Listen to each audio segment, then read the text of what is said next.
Let's go to the Elysée Palace because President Macron is waiting for the players. So too is Clovis Caselli.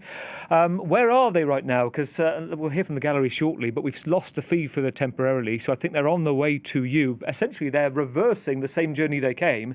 How are they getting there? I assume that the back streets away from the crowds.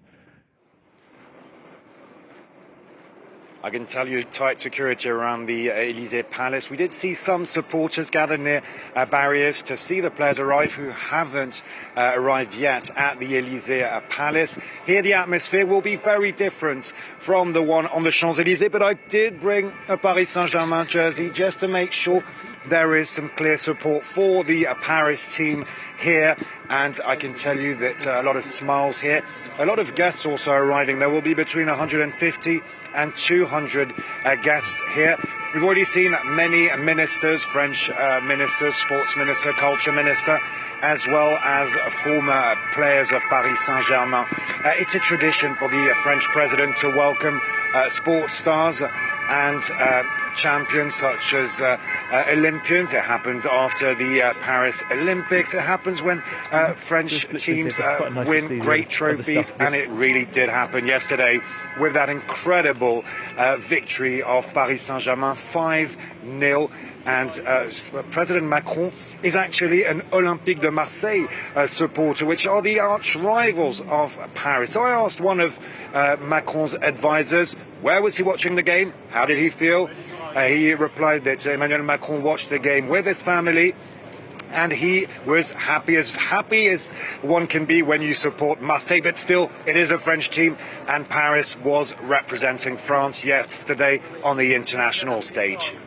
Yeah, he's been saying on his socials, hasn't he? You know, allez, mon frère, offering his hand to his brothers at Paris Saint-Germain. So we've been looking at the shot that we can see you. Let's see the view that you can see. Just flip the screen a second and have a look at the guests coming in. We see Rachida Dati there, the culture secretary. We're seeing other figures starting to arrive.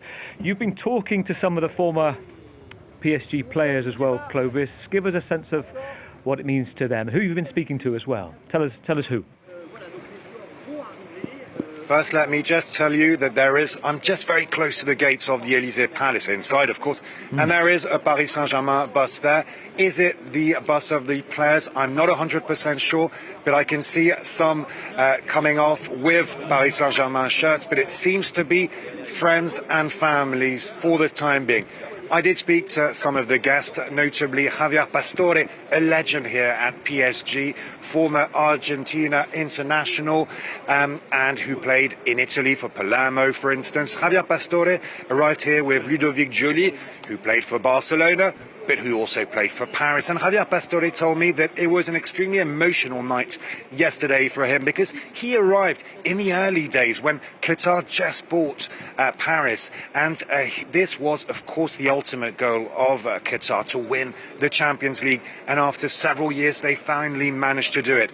He expected Paris to beat Inter Milan, but not such a victory, not 5-0. He told me he predicted 2 or 3-0.